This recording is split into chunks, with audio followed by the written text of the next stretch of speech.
Everyone's talking about side hustles these days. You've probably heard it a million times. Start a side hustle to make extra cash. But what if I told you that's the wrong advice?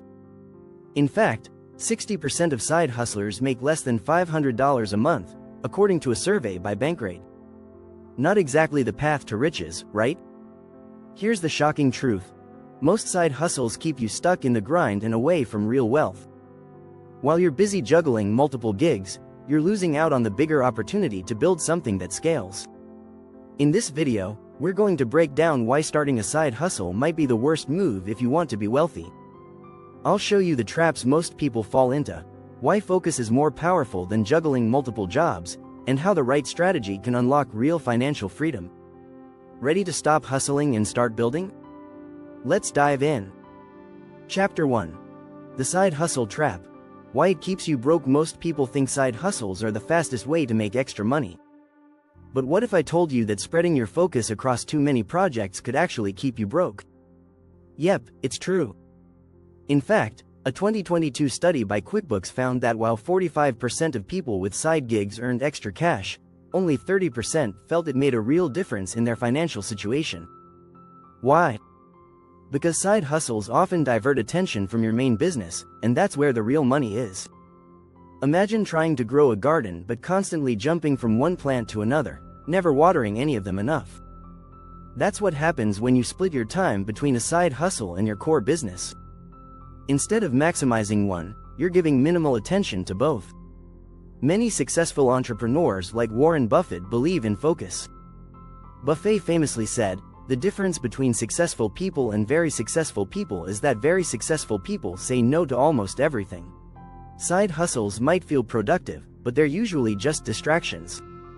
What's more, they eat up time, your most valuable asset. It's a common myth that having multiple income streams automatically makes you richer. Sure, having passive income streams is powerful, but that's not the same as active side hustles. If your side hustle requires constant time and energy, it's no longer passive, it's just another job. Instead, the smart move is to invest all your energy into scaling one business until it can run smoothly without you. Once you build that system, that's when passive income becomes a reality. So, stop bouncing between different projects. Focus on building and growing one big, scalable business that'll bring real wealth over time. Chapter 2. Focus equals fortune. The power of one big idea. Here's the truth. Most entrepreneurs fail because they don't focus. Instead of committing to one big idea, they get sidetracked by multiple small ventures.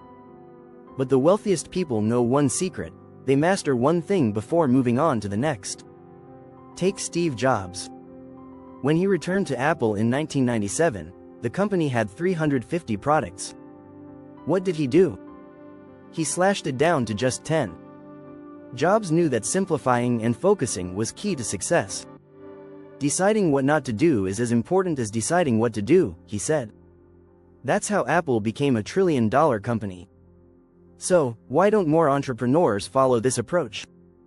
It's tempting to try and chase multiple ideas.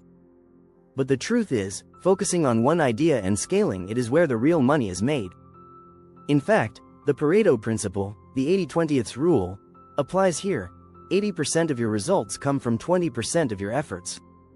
Focus on the 20% that matters the most, your main business. It's not about working harder, it's about working smarter. If you invest all your time, energy, and resources into one business, you're far more likely to build something significant. Jeff Bezos built Amazon by obsessing over one thing: customer service. He didn't start with 5 businesses. He started with one idea, selling books online, and scaled it relentlessly.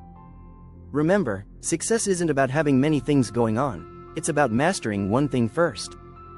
Once you've mastered it, then you can consider expanding. Until then, keep your eye on the prize and avoid the temptation to spread yourself too thin. Chapter 3. Time versus money. Why side hustles drain your most valuable asset. Let's talk about time, something most entrepreneurs overlook.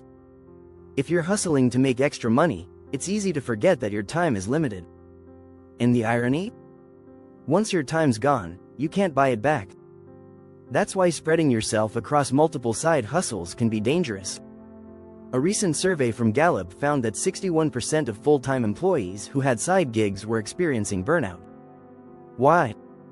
Because they were constantly juggling tasks. Time management became impossible. When you're stretched thin, your productivity drops, and so does your income potential. Think about it this way. If you have 10 hours a day to work, dividing that between multiple projects means none of them get your full attention. It's like trying to fill multiple buckets with the same cup of water. Each bucket gets a little, but none get enough to overflow. That's what happens with side hustles. They dilute your focus, making it harder to grow any one venture. Entrepreneur Gary Vaynerchuk once said, "Stop chasing two rabbits.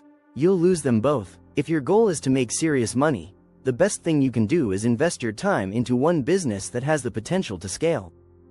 You can always hire help later, but you can't replace the lost time you spent splitting your focus. Another important thing to note is that not all income is equal. Author Tim Ferriss talks about the idea of income per hour worked in his book The 4-Hour Workweek. He argues that focusing on activities that pay you the most per hour is far more effective than juggling multiple low-paying gigs. In other words, it's not about how many jobs you have but how much each one pays. If you focus your time on high-value activities that grow your main business, you'll eventually earn more in less time. That's how you truly build wealth. Side hustles, on the other hand, tend to tie you down to low-value tasks that only fill up your schedule. Loving the content so far? Subscribe and let's jump back into the action. Chapter 4. From Hustler to CEO. Shift from small moves to big impact. Most people stuck in the hustle mindset don't realize they're thinking too small. Side hustles might seem exciting, but they often keep you in a cycle of small gains. The truth is, to create lasting wealth, you have to stop thinking like a hustler and start thinking like a CEO. Look at any successful entrepreneur: Oprah Winfrey, Elon Musk, Sarah Blakely. They didn't become billionaires by juggling a ton of small projects. They built big, scalable companies. Why? Because CEOs think about systems, not just individual tasks. The hustle culture teaches you to work harder, but CEO culture teaches you to work smarter. A CEO's main job is to build systems that run efficiently without constant hands-on effort. In his book E-Myth Revisited, Michael Gerber explains how most small business owners get trapped working in their business rather than on it. If you're always hustling, you're stuck in the day-to-day grind. But when you transition to a CEO mindset, you're focused on long-term strategy and scalability. So, what's the shift? Instead of hustling for short-term gains, start building a system that allows your business to grow without relying on you for every little task. Delegate, automate, and hire the right people. Research by the Harvard Business Review shows that leaders who delegate effectively have businesses that are 33% more likely to grow. Think big. Stop being the person doing all the small moves, and start focusing on the big picture strategy. CEOs aren't involved in every detail. They focus on the vision, the strategy, and the future. Your side hustle might be paying the bills now, but if you want to build real wealth, you need to step out of the hustle and into a leadership role. Chapter 5. The Scalability Myth. Side hustles aren't built to grow. Here's a common myth that needs busting. People think side hustles can grow into full-time businesses. But in reality, most side hustles aren't scalable. They're designed to be small, and that's where many people get stuck. Take freelancing as an example. Sure, you might be making extra money offering services on the side, but there's a ceiling. You only have so many hours in the day. Once you hit that limit, your income can't grow unless you dramatically increase your prices. But here's the catch: only 6% of freelancers charge premium rates, according to Freelancers Union. Scalability is what sets high-growth businesses apart from side hustles. In 0 to 1, Peter Thiel talks about the importance of finding and building a business that can scale exponentially. That means creating a product or service that doesn't rely on your time to grow. It's about leveraging technology, systems, or people to multiply your efforts. If you're doing everything yourself, that's not scalable. Whether it's a YouTube channel, an online store, or a tech startup, your goal should be to build something that runs without your constant input. Consider the 80-20 rule again. 20% of your actions should lead to 80% of your results. If you're constantly hustling, you're probably stuck in the wrong 80%. Even if your side hustle feels productive, if it's not scalable, you're just creating a job for yourself, not a business. A scalable business is one that can grow without requiring more of your personal time. It's about using automation, hiring, or technology to expand while you focus on higher-level decisions. Enjoyed this? Hit subscribe and join us for more fun and informative videos.